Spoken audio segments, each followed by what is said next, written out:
Assalamualaikum warahmatullahi wabarakatuh.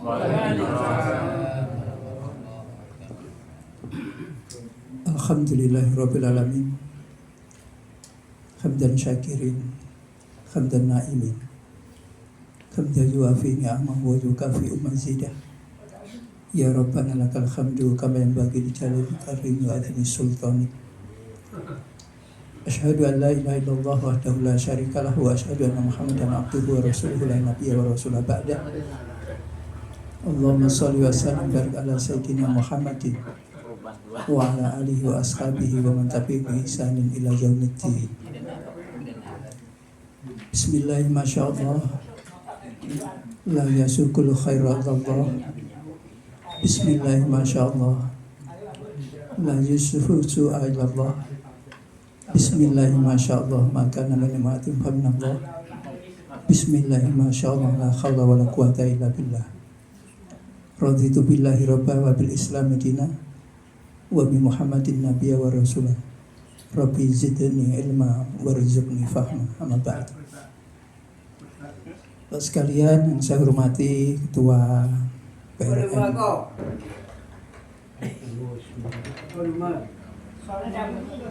Kanikaran, juga seluruh jamaah kajian Islam PRM Kanikaran, bersyukur kita semua kehadirat Allah Subhanahu wa taala bahwa hingga saat ini Allah masih memberikan hidayahnya berupa iman dan Islam yang masih bersemayam di dada kita, yang karena itulah Allah meringankan langkah kita untuk hadir di majelis ini. Sudah barang tentu sebenarnya ini kan banyak yang diberikan kesempatan untuk hal semacam ini. Barang siapa, kata Rasul kan begitu, barang siapa merintis jalan melalui ilmu ini, kajian-kajian semacam ini, maka Allah akan memudahkan baginya jalan untuk mendapatkan surga. Ya, pernyataan Rasulullah seperti ini ya, memang dengan majelis-majelis seperti ini dari 0 menjadi 1, dari 2 menjadi 3 dan seterusnya. Artinya apa? Dari waktu ke waktu itu kalau kita mengikuti kajian-kajian semacam ini, maka itu akan menyempurnakan pengetahuan kita. Di satu sisi pengetahuan kita tentang Islam ini, di sisi yang lain adalah tawassaw bil haq wa tawassaw bis sabr. Artinya akan selalu tumbuh, berkembang, baik keilmuan yang kita kuasai tentang al-Islam ini maupun praktek-praktek keagamaan yang harus kita lakukan. Karena itu sering saya sampaikan bahwa keadaan seorang muslim itu seharusnya adalah keadaan yang selalu menanjak. Keislamannya itu harusnya posisinya itu di PRM itu harus meningkat, dari hari ke hari itu harus meningkat. Kalau jalan mundur saja nih. Kenapa? Karena setiap saat, setiap pekan itu kita dices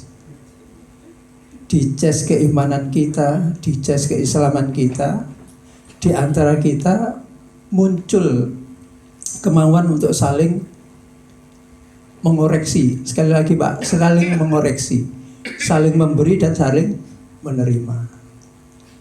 Kita tidak ingin kalau dikoreksi terus Pak Ketua PRM dikoreksi oleh anggotanya terus bilang begini, ya kalau ngoreksi pindah saja ke yang lain, kan begitu kan. Pindah saja ke yang lain, sama kayak beberapa orang pejabat kita kan begitu, dikoreksi ya, kalau dikoreksi kayak ngoreksi kayak begitu, pindah aja ke negara ya, pindah aja ke negara yang lain yang lebih. Karena memang di awal awal pemerintahan kita itu, pemerintahan beliau ini itu kan ada gambar tengkorak itu kan, menyebar kemana-mana. Tanggal 17 memperingati 17 Agustus tahun 2025 kalau nggak salah itu marak sekali bendera-bendera yang One Piece itu kata anak-anak muda itu ya, One Piece. Satu keprihatinan, jadi satu keprihatinan adanya tata kelola pemerintahan yang tidak memenuhi rasa keadilan banyak orang. Karena itulah kemudian ada protes-protes semacam itu, dan hingga saat ini protes-protes itu masih berjalan. Cuma waktu itu responnya apa? Ya kalau memang begitu silakan pindah ke negara yang lain, dan itu diucapkan oleh pejabat kita. Masya Allah. Padahal apa yang koreksi itu kan bukan berarti sesuatu yang buruk. Koreksi itu agar kita itu selalu berada di Siratal Mustaqim, itu di bawah, di atas jalan yang benar di dalam pengelolaan kenegaraan, pemerintahan. Bapak sekalian, sama halnya dengan proses hijrah, kan begitu. Proses hijrah itu kan kalau kita lihat makna historisnya, itu kan memang terjadinya perpindahan fisik dari negeri yang penuh kesyirikan dan menyongsong negara yang penuh dengan keimanan, negara yang welcome terhadap Islam. Atau perpindahan secara fisik dari negara yang tidak aman ke negara yang aman, yang di sana memungkinkan bagi kita untuk melakukan aktivitas sehari-hari secara normal. Yang di sana kita juga punya keyakinan bahwa ketika kita berpindah itu kondisi kita akan lebih baik. Dakwahnya dibebaskan, disambut, maksudnya dakwah kita itu disambut. Di sana juga orang beragama juga diberikan kebebasan untuk berekspresi di dalam kehidupan keberagamaan mereka.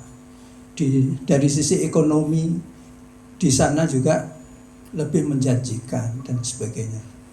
Nah, kondisi di Arab waktu itu kan dakwah Islam ini di Mekah, dakwah Islam itu kan sedemikian susahnya. Rasulullah mengalami beberapa kali embargo, ya, bahasa sekarang itu embargo. Beberapa kali dikucilkan, sehingga tidak kondusif sama sekali untuk melakukan proses dakwah itu. Maka hiburan yang diberikan oleh Allah justru perintah untuk melakukan hijrah, pindah ke tempat yang lebih memungkinkan, untuk yang lebih menerima persoalan yang ada di dalam Islam itu. Nah, Bapak sekalian, karena itu hijrah itu sebenarnya adalah sebuah simbol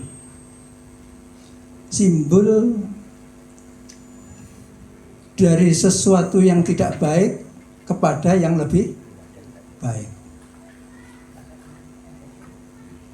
Karena itu di Indonesia juga banyak sekarang ini komunitas-komunitas yang menamakan dirinya atau menyimbolkan dirinya sebagai komunitas yang hijrah. Dan itu banyak artis-artis kita yang saat ini ikut kajian, khususnya yang mengikuti kalau kita ikuti itu kajian-kajian yang terdapat di majlisnya Ustadz Adi Hidayat misalkan, itu mereka juga menyampaikan sedang melakukan proses hijrah, berpindah dari sesuatu yang tidak baik kepada yang lebih baik. Jadi kalau secara historis itu secara fisik kan perpindahan itu, maka dari sisi diniyahnya itu adalah perpindahan sikap dari sesuatu yang tidak baik menjadi sesuatu yang lebih baik, dari hal yang bersifat maksiat kepada hal yang bersifat ketaatan. Nah, ada satu ungkapan Rasulullah SAW. Dia sampaikan begini: al-muslimu man salimal muslimun min lisanihi wa yadi, wal muhajiru man hajaro ma nahallahu anhu.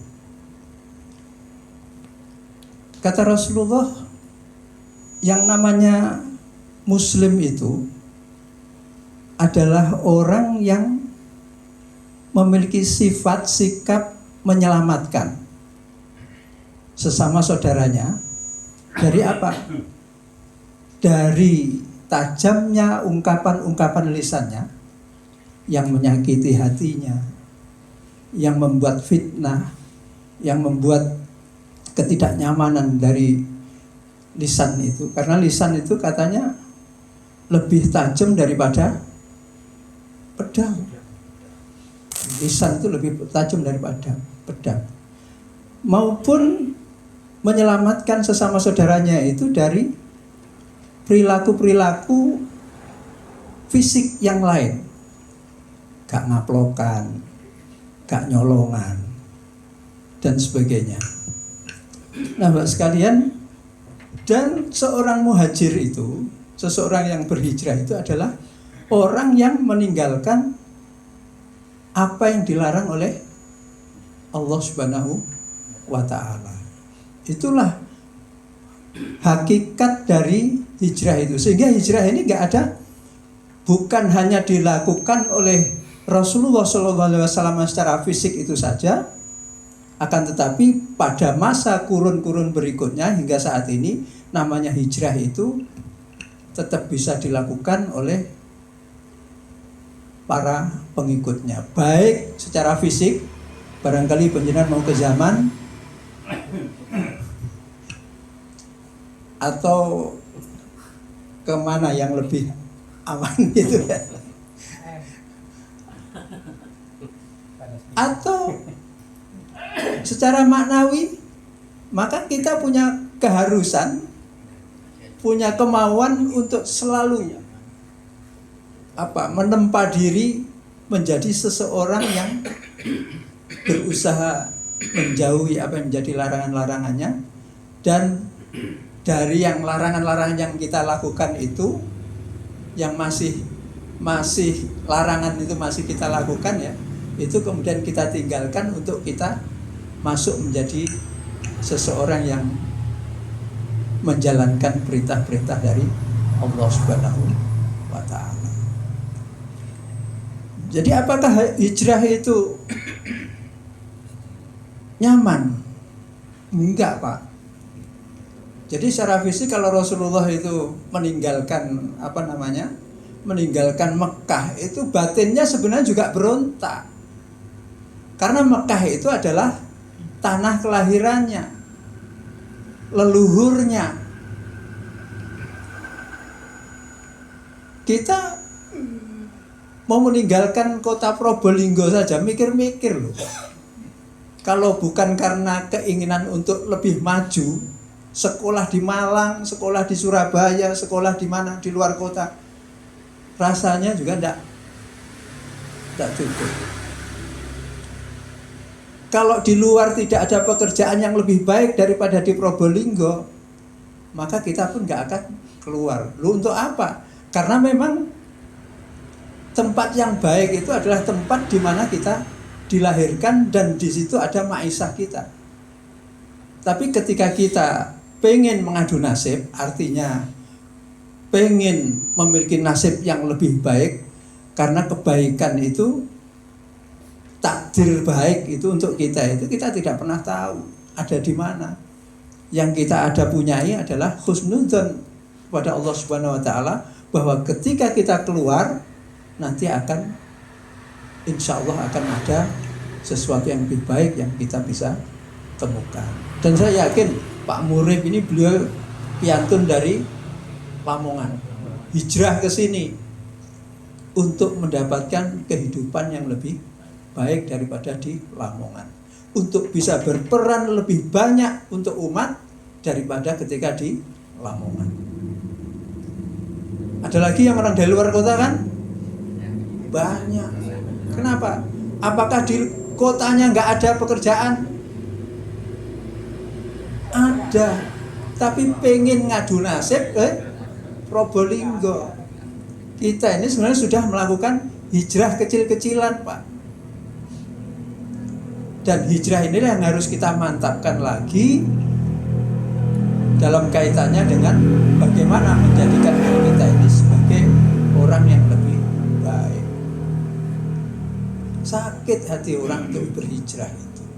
Di sana ada hartanya, di sana ada anak-anak atau keturunannya atau suami atau istrinya. Bahkan di dalam sejarah apa namanya itu hijrah itu kan ada salah satu sahabat Nabi yang suaminya itu masih tertinggal karena dia masih dalam kekafiran. Kemudian saking apa namanya? Saking powernya mati, powernya ada.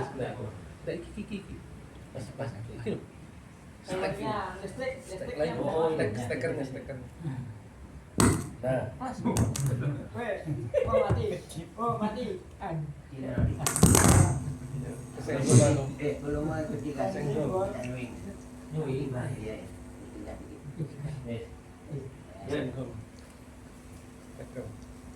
jadi saking cintanya dia pada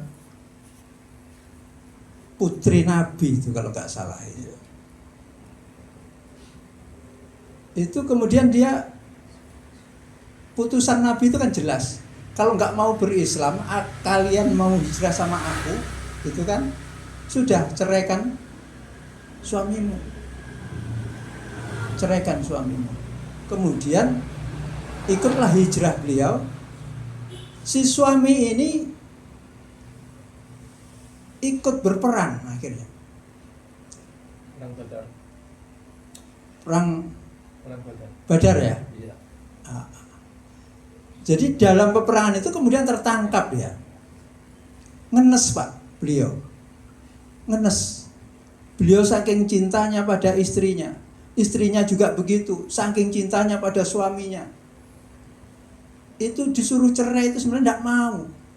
Tapi karena ini terkait dengan perintah untuk hijrah, maka itu dia lakukan.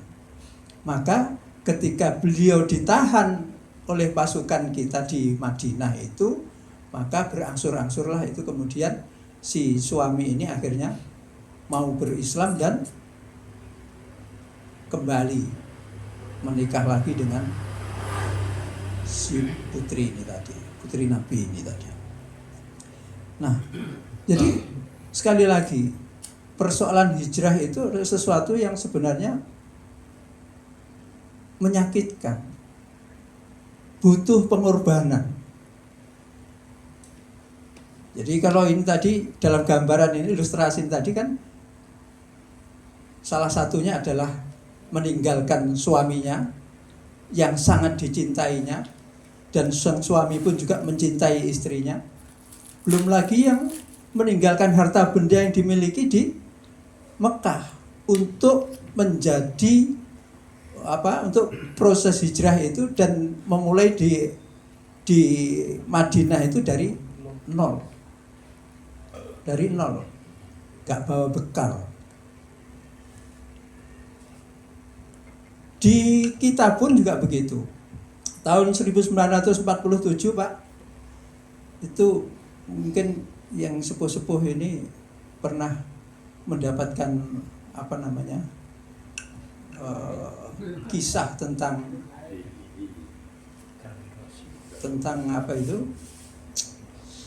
agresi militer yang pertama, kan begitu.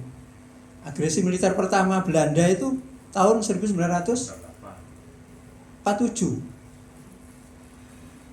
kan. Jadi 2 kali kan agresi Belanda itu. Nah,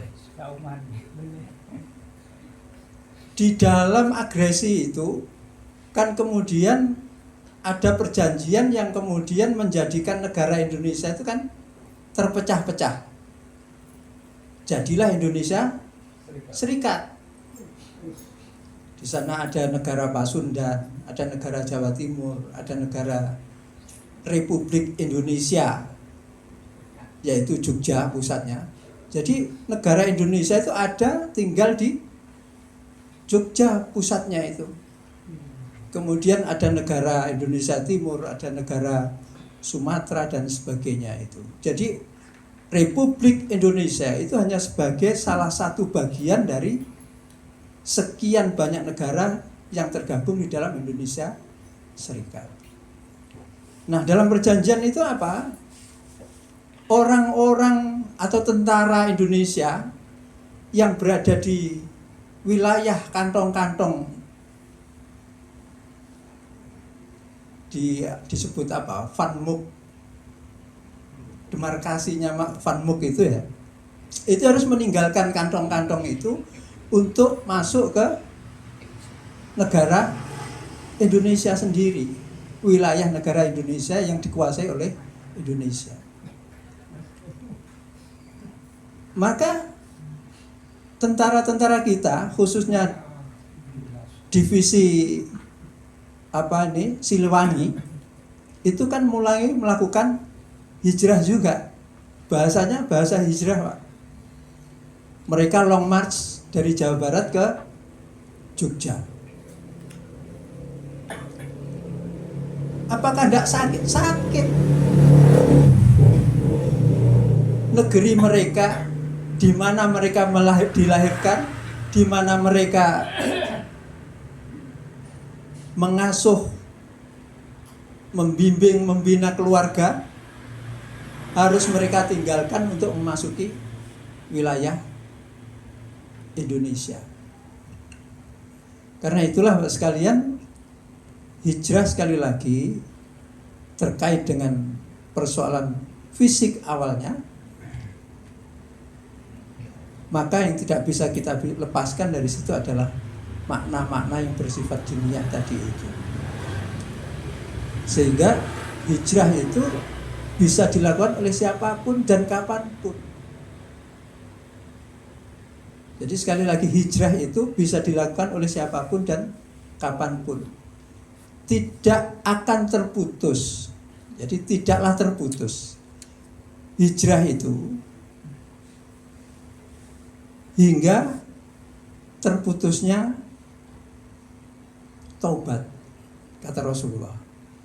Tidak terputus hijrah itu hingga terputusnya taubat. Dan tidak terputus taubat hingga terbitnya matahari dari barat. Artinya apa, Bapak sekalian?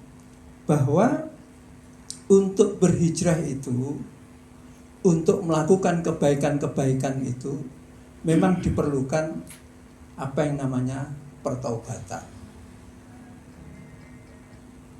dan pertobatan yang kita lakukan itu pun dalam rangka hijrah tadi itu, maka diberi ruang yang seluas-luasnya bahwa sampai kapanpun, sampai nanti pun kita seharusnya proses berhijrah itu selalu ada sampai matahari terbit dari sebelah barat. Artinya sampai kiamat, pintu untuk taubat, pintu untuk hijrah itu selalu terbuka. Karena itulah maka jangan segan-segan kalau melakukan dosa, ya istighfar. Kalau melakukan kesalahan, dosa, istighfar. Dan niatkan untuk bertobat. Tobat tomat apa tobat? Mari tobat kumat atau tobatan nasuha. Ya kita berharap bahwa tobat yang kita lakukan nanti adalah tobatan nasuha. Tobat yang tidak akan mengulangi lagi kekeliruan, kesalahan yang pernah kita lakukan. Pak sekalian, ini barangkali yang bisa kami sampaikan di dalam majelis mulia ini. Dan insya Allah Pak sekalian, ketika kita punya azam, punya tekad, punya niat yang kuat untuk selalu menuju pada kebaikan, maka dan kita punya tekadnya itu benar-benar kuat, ya insya Allah akan diijabah oleh Allah Subhanahu Wa Taala menjadi insan-insan yang semakin hari semakin baik. Jadi hijrah itu adalah simbol untuk melakukan kebaikan, dan itu butuh pengorbanan. Pengorbanan itu butuh keikhlasan, Pak. Butuh keikhlasan bahwa apa yang kita lakukan tidak lain, tidak bukan hanyalah dalam rangka mengharapkan ridha Allah Subhanahu Wa Ta'ala. Dalam beberapa pekan yang lalu saya sampaikan di masjid sebuah firman Allah, ketika kita melakukan pengorbanan, kita memberikan sesuatu yang sedekah kah ataukah apa, itu ada firman Allah begini, ya la yanalallaha luhumuha wala dima'uha walaki yanaluhu at-taqwa minkum. Allah Subhanahu Wa Ta'ala mengingatkan kepada kita bahwa sesungguhnya di dalam pengorbanan yang kita lakukan itu yang nyampe ke Allah itu bukanlah daging atau darahnya, daging atau darahnya, tidak. Tapi sekali-kali yang nyampe kepada Allah Subhanahu Wa Ta'ala itu adalah sesungguhnya adalah ketakwaan kita, ketunduk patuhan kita kepada Allah Subhanahu Wa Ta'ala, bahwa apapun yang kita lakukan, kebaikan-kebaikan yang kita lakukan itu sudah seharusnya tidak karena niat atau motivasi yang lain kecuali ridha Allah, kecuali ridhonya Allah Subhanahu Wa Ta'ala. Ya, namanya kebiar itu boleh, namanya penampilan itu boleh, tapi sekali lagi niatkan semuanya itu adalah sebagai proses dakwah, mengajak, jangan sampai mengurangi sedikit pun soal keikhlasan yang ada pada diri kita. Karena sekali waktu memang diperlukan kegiatan-kegiatan yang bersifat gebiar yang bisa dilihat oleh orang, tapi sekali lagi di situ niat kita adalah mengajak orang lain untuk bisa ikut terjun dalam persoalan dakwah itu juga dengan sebaik-baiknya dan bisa satu jalan dengan kita. Harapannya kan begitu. Aqulu qouli hadza wa astaghfirullahaladzim wa lakum innahu huwal ghafurur rahim. Assalamualaikum warahmatullahi wabarakatuh.